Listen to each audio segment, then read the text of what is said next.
Okay, I hope I'm audible to all my students who are attending this particular lecture for the Introductory Statistics for Economics course. In this particular lecture, I'm going to continue with the discussion of the 2023 question paper which has come up at Delhi University for the Introductory Statistics for Economics for all those students who are pursuing BA Honors Economics from University of Delhi. So we are going to start with the discussion of the 2023 question paper in this particular lecture. Students can see the question paper on your screens. You can see that the name of the paper is Introductory Statistics for Economics. Okay, and this is the third core paper for the BA Honors Economics course at Delhi University. If I scroll down the question paper, in this particular lecture, I'm going to start with discussion of part A. All students can see part A on your screens. Okay. Within part A, question number 1, as all students can see, is a compulsory question. So we have to solve question number 1. And out of questions 2, 3, and 4, students can attempt any 2 questions. I will be solving all the questions in the lecture, but I'm just making all students aware about the pattern of the question paper. Part A contains 4 questions. The first question is a compulsory question.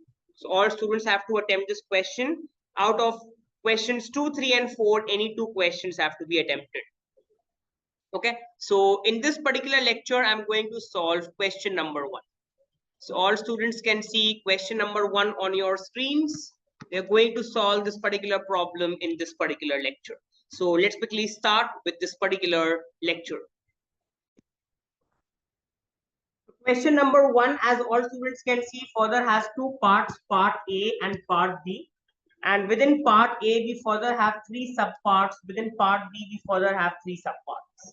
So let's first of all look at part A. The first 4 deviations from the mean in a sample of 5 reaction times are as follows. So we are given the deviations from the mean x1 minus x1 minus x bar, x2 minus x bar, x3 minus x bar, x4 minus x bar. These are the deviations given to us. Part 1 asks us what is the deviation from the sample mean for the 5th observation. Okay, so let's quickly come to the whiteboard to solve this. I am just writing the main heading for completeness. We are looking at the Delhi University 2023 question paper for the Introductory Statistics for Economics. For the Introductory Statistics for Economics course.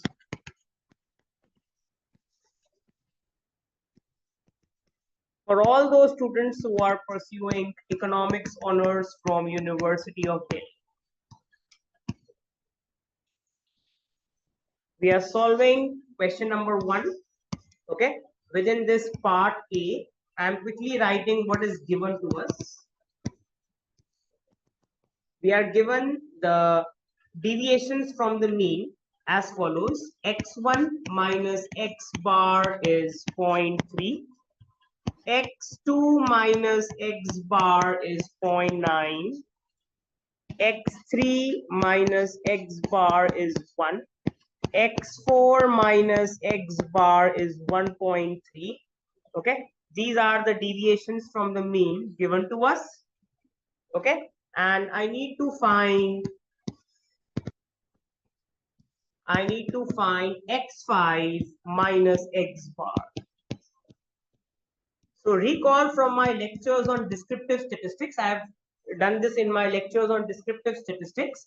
Recall that summation xi minus x bar is always equal to 0 as I goes on from 1 to 10. Recall this from my lectures on descriptive statistics. The sum of the deviations of the observations from the mean is 0. So in this case, since n is equal to 5, because in total we have 5 observations given to us, so I can say summation as I goes on from 1 to 5, xi minus x bar is equal to 0, which implies x1 minus x bar plus x2 minus x bar plus x3 minus x bar plus x4 minus x bar plus x5 minus x bar is equal to 0. Now, what is x1 minus x bar? 0.3. What is x2 minus x bar?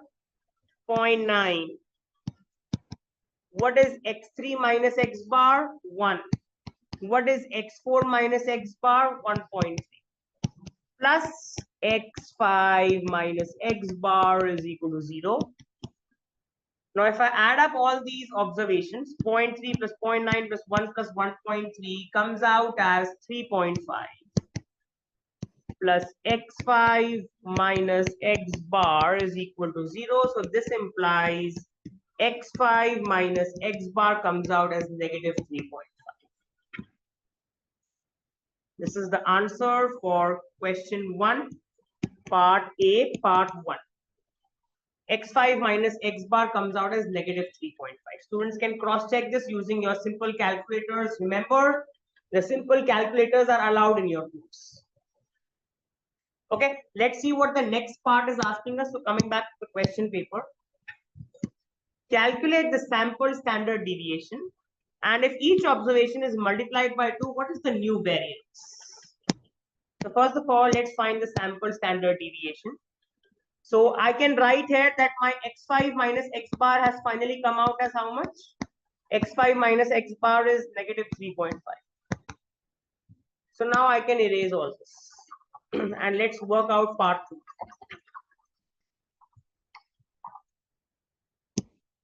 So part 2, the sample standard deviation. The sample standard deviation is given by S, which is the square root of summation xi minus x bar square over n minus 1. So it's going to be summation. How many observations are there, guys? 5 observations. So I can say summation xi minus x bar square means x1 minus x bar square plus x2 minus x bar square plus x3 minus x bar square plus x4 minus x bar square plus x5 minus x bar square whole divided by n minus 1 means 5 minus 1. So my S is going to be the square root of summation xi minus x1 minus x bar square is 0.3 square. x2 minus x bar square is 0.9 square. x3 minus x bar square is 1 square. x4 minus x bar square is 1.3 square. x5 minus x bar square is negative 3.5 square. Whole divided by 5 minus 1 is 4. Now again, students are free to use your calculators and you can verify this comes out as square root of 3.96. And square root of 3.96 using a simple calculator is 1.9. Again, students are free to use your calculators to verify the answer. This is the answer. The sample standard deviation is 1.9. Okay, now let's find the variance. So variance is nothing but 3.96. I can just say, if I erase this part off,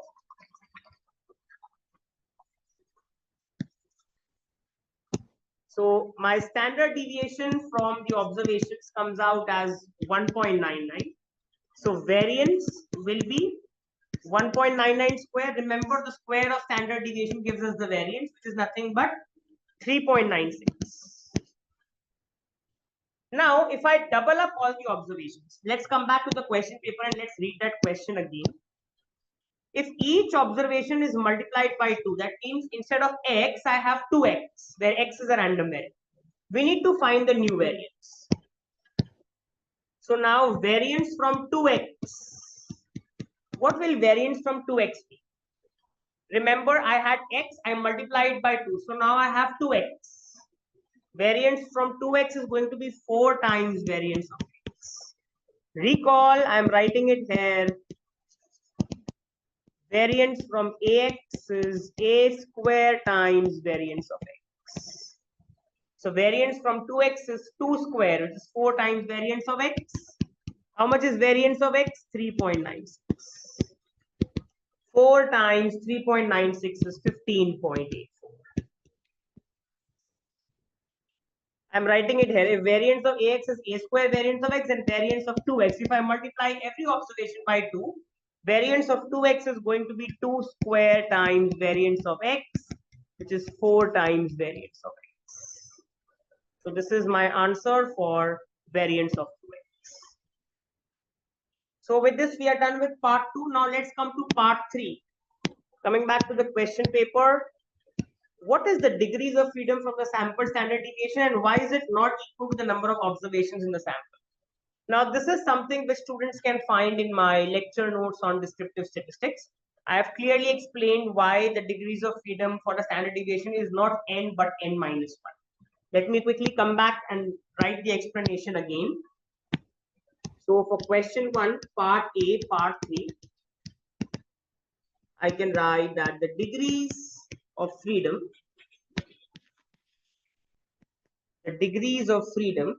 for the sample standard deviation,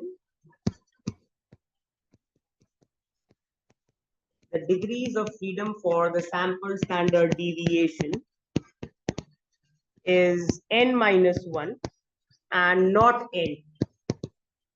This is because the sample standard deviation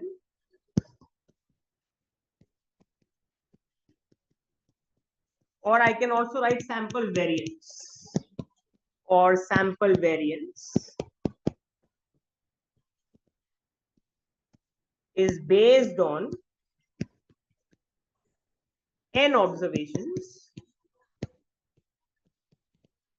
of which only n minus 1 are independent.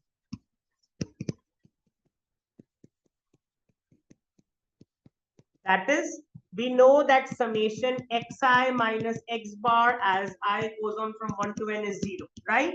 So if I expand this, x1 minus x bar plus x2 minus x bar plus dot dot dot xn minus x bar is equal to 0. Now, if I give values to n minus 1 observations, the nth observation will automatically be determined based on them because their sum has to be equal to 0, remember. So I can say in the above equation,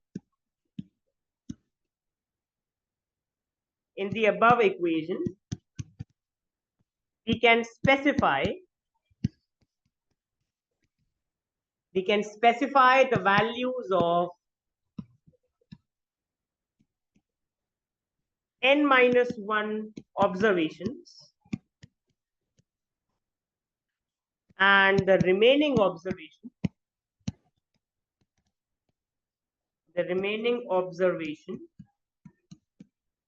will depend on the values taken by these n minus 1 observations. That means, guys, what I'm trying to say is, in this particular equation, only n minus 1 observations are independent. It means I can give values only to these n minus 1 independent observations. The nth observation has to take that value such that the sum of all this is equal to 0. I have again explained this in quite depth in my lectures on descriptive statistics. Students can watch my lectures on descriptive statistics for further explanations. Also, there's another reason for which I raised the initial part of. I hope students have written down the initial paragraph. Another reason why we divide by n minus 1 and not n is that dividing by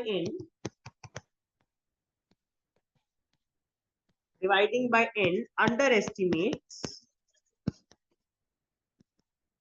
the variance sigma square, as summation xi minus x bar square is less than summation xi minus mu square. Remember, the sample values tend to be closer to the sample mean as compared to the population mean. I can write where x bar is the sample mean and mu is the population mean. Mu is the population. The sample values tend to be closer to the sample mean compared to the population mean. So I can say that summation xi minus x bar square is lower than summation xi minus mu square. Since the numerator is lower, I also need to reduce the denominator. So I can say that since s square is equal to summation xi minus x bar square. So I can not write this, I can write that since the numerator is lower,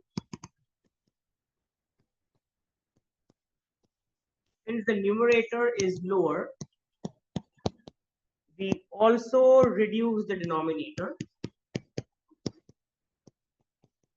We also reduce the denominator from n to n minus 1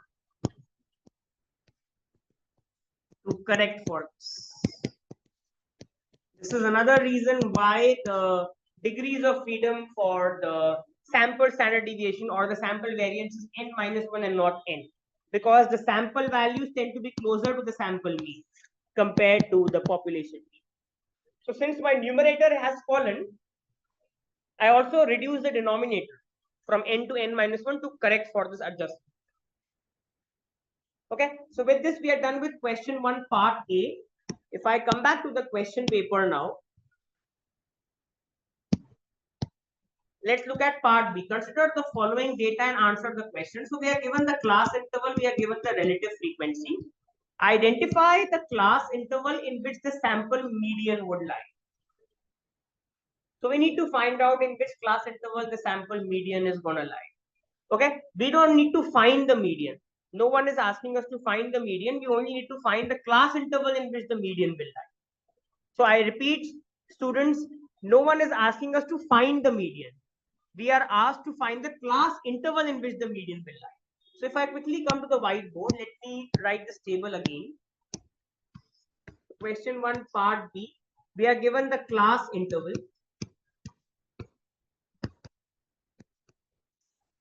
0 to 5, 5 to 10, 10 to 15, 15 to 20, 20 to 30, 30 to 40, 40 to 60, and 60 to 90. We are given the relative frequencies. The relative frequencies are 0.177, 0.166, 0.175, 0.136, 0.194, 0.078, 0.044, 0.030. Okay, so first of all, to find the sample median, step number 1, we find cumulative frequencies, because that's going to give us the cumulative observations up to that particular class interval. So how do I find cumulative frequency? Just sum up the relative frequencies. So 0.177 plus 0.166 gives me 0.343, 0.343 plus 0.175. 0.343 plus 0.175 gives me 0.518. 0.518 plus 0.136 gives me 0.654. This plus 0.194 gives me 0.848. 0.848 plus 0.078 gives me 0.926. 0.926 plus 0.044 gives me 0.970. 0.970 plus 0.030 gives me 1. So these are my cumulative frequencies which I get. And now look at this. Around 52% of the observations lie in the class interval 10 to 15. And remember, median is that value such that 50% of the observations lie above the median, 50% of the observations lie below the median. Now, around 52% approximately, I can say this is approximately 52%. So 52% of the observations lie in, so I can write 52% of the observations. Approximately 52% of the observations lie in 10 to 15 class interval. So I can say, therefore, the median lies in the class interval.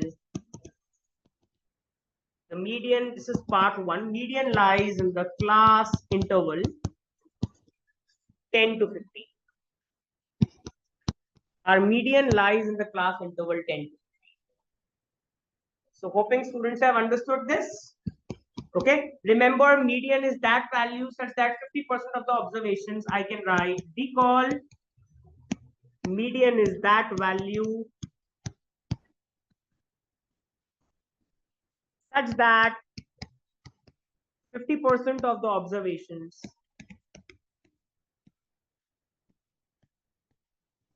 lie above the median and 50% of the observations lie below the median.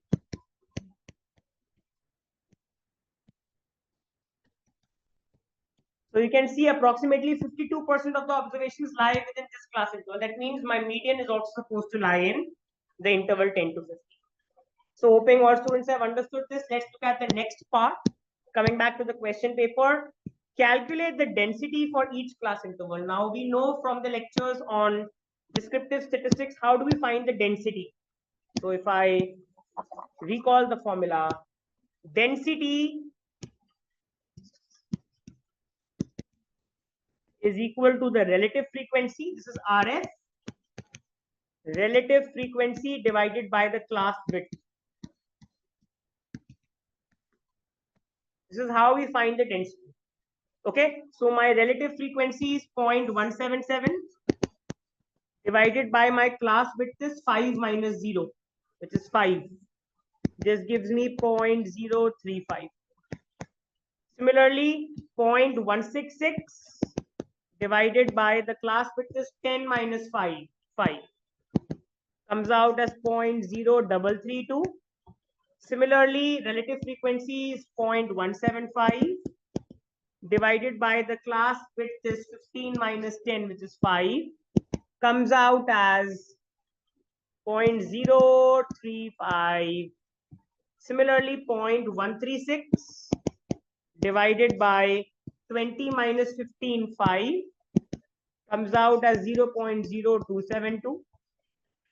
Then 0.194 divided by 30 minus 20, 10. Comes out as 0.0194. Okay, 0.078 divided by 40 minus 30, 10. Comes out as 0.0078.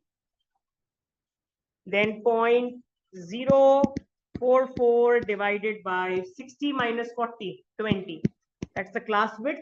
Comes out as 0.0022. And then 0.030 divided by 90 minus 60, which is 30. My density here comes out as 0.0010. So this is how we calculate the densities. And now coming back to the question paper for the last part, what proportion of the observations are between 25 and 45? So 25 and 45 means, so I start from here and I have to go till here. So how many observations lie between 20 and 30? Let's figure that out.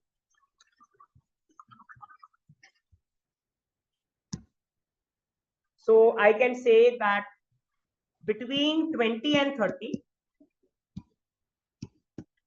between 20 to 30, I have my relative frequency as 0.194. So 25 to 30 would be, divide this by 2. 0.194 divided by 2 comes out as how much? It comes out as 0.097. This is between 25 to 30. Okay, remember 20 to 30 total is 0.194. So 25 to 30 is 0.097. 30 to 40, my relative frequency is anyways 30 to 40, my relative frequency is 0.078. And then 40 to 60, my relative frequency is 0.044. So this implies 40 to 45. Now 40 to 60 within 5 gaps, I can break it down into 4. So this will be 0.044 divided by 4, which is 0.011. Remember guys, 40 to 60, I can break it down into 40 to 45, 45 to 50, 50 to 55, 55 to 60. I can break it down into 4 pieces. So 40 to 45 would mean this divided by 4, which is this. So how much will be 25 to 45? 25 to 45 will be 25 to 30 relative frequency, which is this 0.097 plus 30 to 40 relative frequency is 0.078 plus 40 to 45 relative frequency is 0.011. And if you calculate this, it approximately comes out as 0.186. This is my answer for part 3. Answer is 0.186, 0.186. So I can say 18.6% of the observations, approximately 18.6% of the observations lie between 25 and 45. This is my complete answer for this particular question. Okay, so I stop in this particular lecture. With this, we have completely solved problem number 1 in this particular lecture. Okay, now in the next lecture, I'm going to solve problem 2. So I hope all students have enjoyed this lecture. Any doubts, you can unmute your mic and ask, or you can get in touch with me for doubts on call or WhatsApp, or you can mail me your doubts at divineschoolofeconomics@gmail.com. This is where I stop in this lecture.